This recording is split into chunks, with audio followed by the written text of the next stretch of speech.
orang yang dia cintai.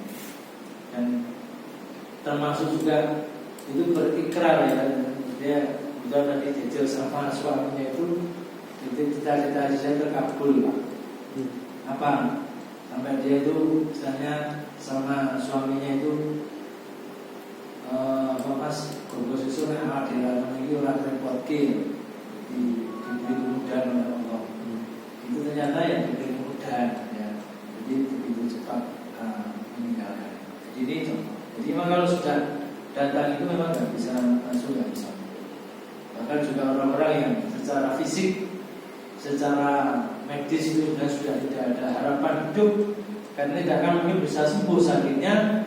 Tapi kalau Allah belum menghendaki ya itu belum juga begitu lepas dari jasad yang masih menempel pada ini satu misteri. Ya. Kemudian kita harus selalu mewaspadainya. Ya. Dan kemudian Allah pun juga melalui Rasulnya menyampaikan kepada kita, kalau toh nanti semua pasti akan berpisah ya, tetapi Rasulullah sudah memberikan sinyal. Kalau misalnya amalmu masih bisa terus meskipun kamu tidak ada, maka kamu harus persiapkan 3 hal dalam kehidupanmu, yaitu sedekah jariyah, yang kedua adalah ilmu yuntafa'u bih, dan yang ketiga awalan soleh. Jadi 3 hal itu harus dipersiapkan. Yaitu 1 adalah sedekah jariyah. Sedekah jariyah itu sedekah yang kemudian memberikan manfaat kepada orang banyak, bisa bangunan, bisa jalan dan sebagainya. Ketika dia bersedekah jariyah itu niatnya karena Allah, diridhoi oleh Allah, meskipun dia orang yang sudah meninggal, maka amalnya itu masih terus dia mendapatkan, karena jalannya masih dipakai, bangunannya masih dipakai, berikan kemaslahatan umat, maka pahala itu. Nah, kita ini bisa menyiapkan terlebih dahulu ketika kita masih dalam fase kehidupan dunia. Yang kedua adalah ilmu yang bermanfaat. Kalau kita mengajarkan ilmu, kemudian orang tidak tahu menjadi tahu, dan kemudian dia mengamalkan ilmu yang sebelumnya dia tidak tahu itu diamalkan, maka yang mengajarkan itu dia dapat pahala. Jadi guru itu pahalanya luar biasa. Jadi ketika dia mengajarkan dan itu selalu diingat dan itu diamalkan terus, pahalanya terus mengalir meskipun gurunya itu sudah tidak ada. Ini kan maka berbahagia menjadi guru. Di sini ada Pak Sus, ada Pak Zain, ada Pak Musliman. Ini luar biasa ya.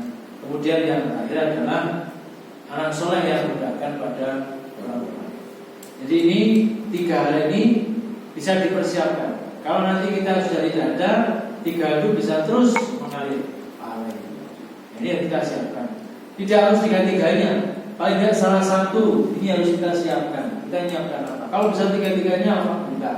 Kalau bisa salah satu alhamdulillah. Bisa 2 alhamdulillah lagi. Bisa 3-3-nya ya luar biasa gitu. Meskipun kita yang bangun, ikut bangun semen sing rakit tok boto ya tidak kelihatan, tapi itu masih berdiri, ada kepalanya luar biasa.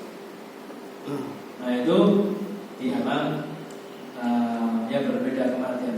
Dan pada fase kematian inilah manusia akan masuk kepada alam barzakh, alam kubur. Dan alam barzakh ini diyakini sebagai periode sementara setelah kematian untuk menanti hari akhir atau hari pembalasan. Dan kita harus mengimani juga yang namanya keberadaan manusia di alam barzakh itu memungkinkannya untuk merasakan, dan melihat kehidupan dunia sekaligus kehidupan di akhirat. Ketika sholat di alam barzakh itu, Bapak sekalian, dalam hadis sahih Allah itu memperlihatkan kepada dirinya seseorang yang berada di alam barzakh itu kehidupannya di akhirat kelak. Itu di alam barzakh sudah diperlihatkan setiap pagi dan petang, pagi dan sore Allah perlihatkan. Baik dia itu menjadi penghuni neraka maupun menjadi penghuni surga. Setiap pagi dan petang Allah perlihatkan kehidupannya besok di akhirat bagi orang yang berada di alam barzah. Nah, inilah satu hal yang juga harus kita yakini, apalagi di dalam alam barzah itu ada yang namanya azab atau siksaan kubur, ya, azab kubur.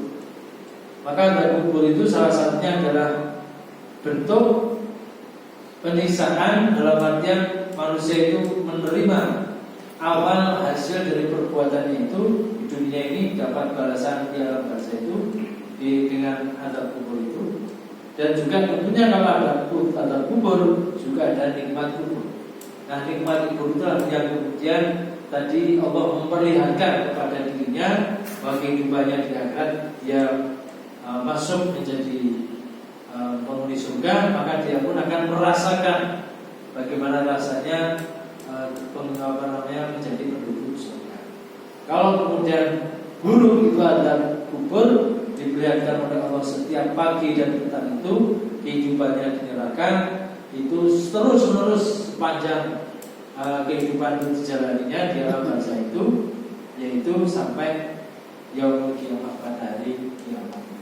Nah, ini kan yang namanya azab kubur. Maka kalau kita dalam posisi tahiyat akhir itu sebelum salam, Rasulullah memberikan tuntunan pada kita bacaan doa, yaitu mohon perlindungan kepada Allah dari azab neraka ini. Allahumma inni a'udzubika min adzabi jahannam wa min adzabil qabri wa min fitnatil mahya wal mamati wa min syarri fitnatil masih dajjal.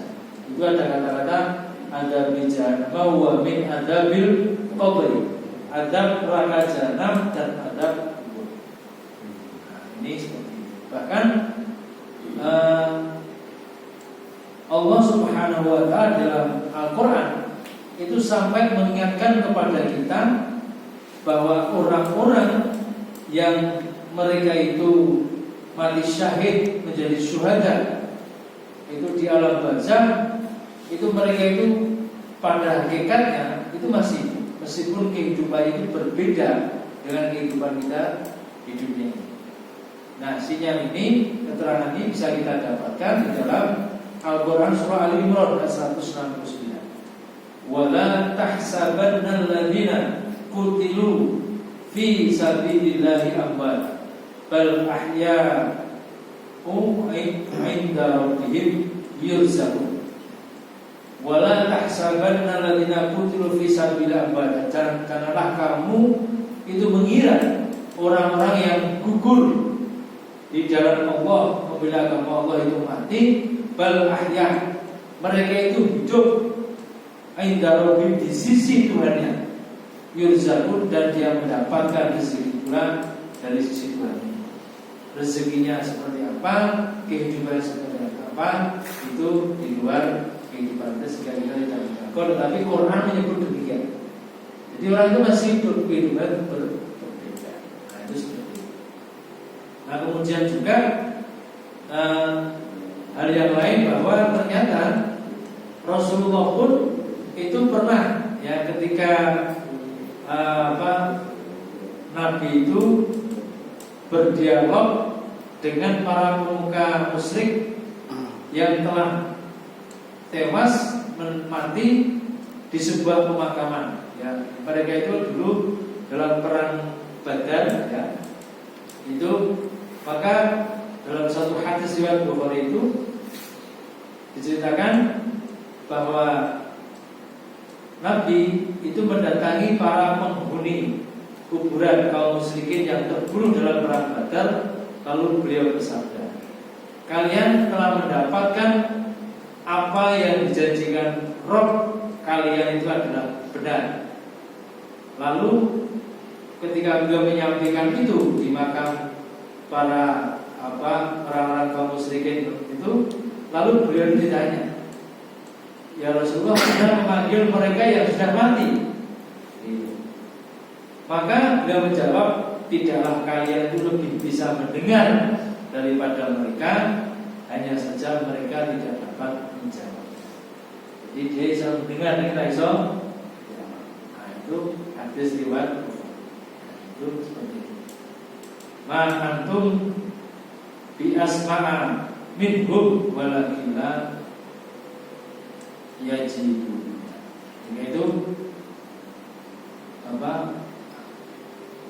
kalian itu yang tidaklah kalian itu lebih bisa mendengar daripada mereka, hanya saja mereka itu tidak dapat menjawab. Kalau kamu bisa menjawab, kalau mereka tapi masih bisa mendengar. Itu Rasulullah. Maka Rasulullah itu punya keistimewaan. Maka pernah dengan sahabat itu jalan di makam. Rasulullah itu mendengar rintihan ya orang yang berada di makam itu. Sahabat ini nggak mendengar. Maka kemudian Rasulullah itu mengambil pelepah kurma, kemudian ditancapkan di makam itu dengan sabda beliau, mudah-mudahan sampai keringnya pelepah ini Allah berikan ampunan ya atas dosa dan kesalahan. Tapi tidak bisa kemudian terus misalnya saya atau kita ini iki ono wit kambojo tak pegel dagange tak tancepke muga-muga Gusti Allah ngapura dosane sampai keringnya pohon kambojo. Pokoknya malah orang mati pukul, nah itu kita nggak bisa punya keistimewaan itu nggak bisa. Itu hanya khusus bagi nabi. Nggak bisa. Meskipun itu kiai, meskipun ustaz, tidak bisa. Bisanya hanya kita itu mendoakan, memohon kepada Allah. Kalau permohonan itu diterima oleh Allah, ya alhamdulillah, ya syukur. Kalau tidak, ya tidak apa-apa. Allah yang punya hak prerogatif untuk menerima doa ataupun berdoa dari hambanya yang memohon. Nah kemudian selanjutnya setelah kita sampai pada tahap itu, maka kondisi kita pun fase-fase itu kita lalui, maka alam pun itu juga mengalami nanti seperti itu kehancurannya itu. Ya. Kalau alam itu kan diawali dengan tiupan sangkakala, malaikat Jabariyah. Maka dimulai dengan tiupan pertama sangkakala itu dari malaikat apa? Israfil. Israfil itu malaikat yang tugasnya meniup ya. Sangkakala itu diikuti dengan hancurnya seluruh alam semesta dan kehidupan yang di muka bumi ini. Dan pada tiupan yang kedua itu, sangkakala itu semua manusia akan dibangkitkan kembali, dikumpulkan di suatu tempat yang disebut dengan padang mahsyar. Itu di dalam Quran surat An-Naml ayat 47. Maka kalau ada orang dia ngaku sebagai seorang muslim, kok orang percaya ini orang melakukan ini ya, itu berarti dipertanyakan itu kualitas beliau. Kalau orang itu baca Quran, maka dia akan meyakini itu dari Allah. Jadi nanti ada tiupan sangkakala kaya ngopo tiupan orang ya, apa kaya gaul nek apa nang pasar Beringharjo nek silakan umum 1 Maret ya. Pernah ya? Dengar ya? Lewat rapat ngerti enggak? Enggak tahu ya? Enggak tahu ya. Nah, kalau yang Bapak ini ngerti kabeh. Tahu enggak ya? Kalau 1 Maret dulu ya. Silakan 1 Maret itu tandanya apa? Wah, itu ya. Itu apa sih? Tahu ya. Kayak gitu. Apakah tiupannya kayak gitu?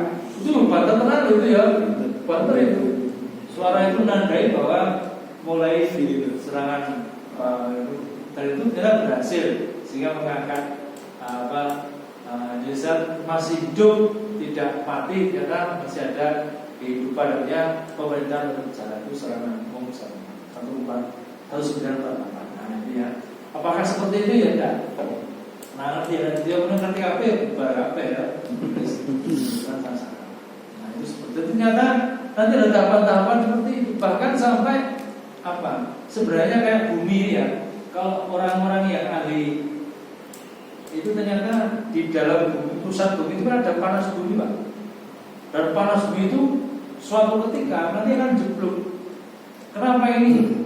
Ini semakin lama itu panasnya tekanan semakin kuat. Tetapi bumi itu juga ada tekanan dari luar. Yang pun saling menekan maka terjadi keseimbangan. Logikanya begitu.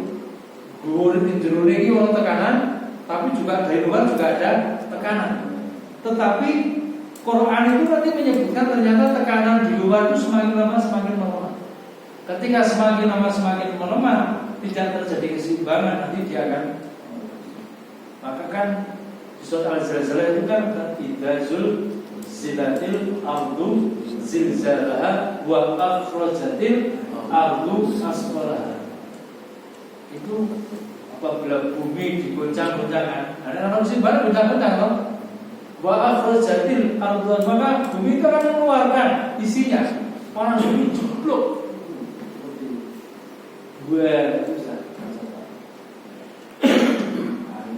Ini kan cerita itu ngeri. Jadi dalam hadis itu, kalau Rasulullah itu cerita bab kiamat, itu para sahabat itu pada menangis. Karena apa? Membayangkan betapa dahsyatnya terjadinya hari kiamat ini. Nah, itu luar biasa. Dan itu di dalam Al-Quran itu banyak ayat yang menjelaskan tentang itu. Dan itu luar biasa. Itu kalau dibaca itu ngerikan sekali. Beberapa hari yang lalu kita kan melihat bencana di Cina, ya, lihat nggak Bapak? Banjir bandang itu ya. Nanti kalau jangan coba lihat, itu kayak tsunami di Aceh itu ya. Baju ini ngomong kayak meskipun jumlahnya nggak seberapa dibanding dengan Aceh itu, malah itu tadi saya lihat tuh hanya sekitar berapa ratus orang itu meninggal dan hilang, belum diketahui hanya 700 sekian ribu pengungsi ya. Itu sudah heboh berita itu. Wah, kalau di Aceh itu kan 200 ribu lebih yang meninggal, itu kan luar biasa. Kalau di Jogja dulu kebanyakan 5.000 sekian ya, yang meninggal 2006.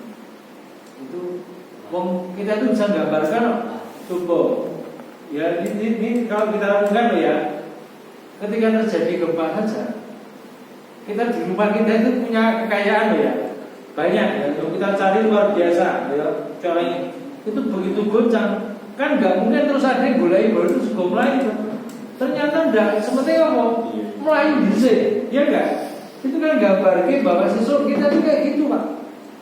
Bahkan sampai nanti di busuk atau di anak macamnya dewi dan jadi itu loh besok.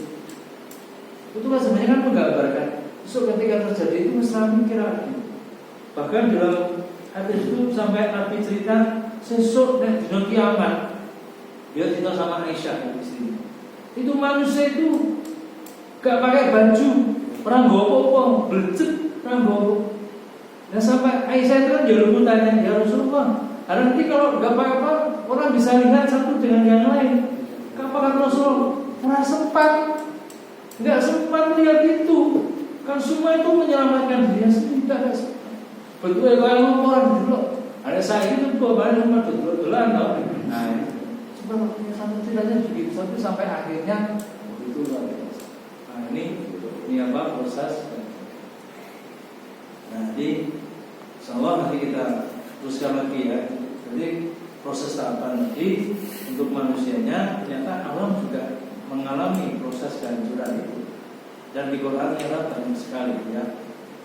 Di surat Al-Qari'ah ya, Al-Haqqah, Al-Waqi'ah ya, surat Al-Ahzab itu banyak sekali tentang bercerita tentang kehancuran alam semesta ini.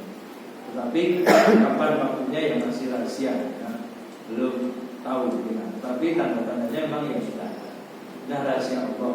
Maka kita harus percaya kalau ketika seseorang beriman kepada hari akhir, beriman bahwa dunia ini nanti pada akhirnya akan hancur, ya kemudian memotivasi. Selama belum ya kita tetap harus semangat dalam beraktivitas untuk selalu menjadi yang terbaik dalam melakukan sesuatu. Dalam bahasa Quran itu ayyukum ahsanu amal. Siapa di antara kalian itu yang terbaik amal. Berarti harus berfastabiqul khairat, berlomba-lomba dalam kebaikan untuk selalu menampilkan yang terbaik di alam bumi. Karena kita sekarang ini berkehidupan di dalamnya. Maka ada doa loh, Allahumma aslih lana dinana alladzi huwa ismatu amrina wa aslih lana dunyana allati fiha ma'asuna wa aslih lana akhiratana allati fiha ma'aduna. Ya Allah, baikkanlah agama kami, karena agama itu menjadi pokok segala urusan kami. Ya Allah, baguskan pula kehidupan dunia ini, karena kami saat ini berpenghidupan di dalamnya. Dibaikan dan baguskan pula ya Allah kehidupan akhirat kami, karena akhirat itu menjadi tempat kembali kami dan seterusnya. Itu artinya ya ini mohon kepada Allah untuk selalu dalam kondisi yang dibaikan di dunia ini. Kan sekarang kita baru hidup ini. Ya, mudah-mudahan Allah membaikkan kehidupan kita, dicukupkan rezekinya, diberi kesehatan untuk ngomong anak putu dan sebagainya. Itu kan permohonan kita. Ya, gitu. Dan kita juga mohon kepada Allah supaya dibaikan kehidupan akhirat. Disemangati kita itu beribadah, karena akhirat itu besok menjadi tempat kembali bagi kita. Demikian Bapak Ibu, sekalian, sudah tidak terasa baca 21 seperempat. Yang mudah-mudahan ini bermanfaat. Insyaallah besok kita teruskan lagi tentang proses kehancuran alam semesta. Sementara itu dulu, kalau ada yang disampaikan dengan silakan tentang topik ini atau topik yang lain, terserah. Nanti yang bisa saja sudah jawab, nanti yang tidak bisa, yang lain itu juga boleh untuk bisa memberikan jawaban. Sementara itu dulu. Assalamualaikum warahmatullahi wabarakatuh.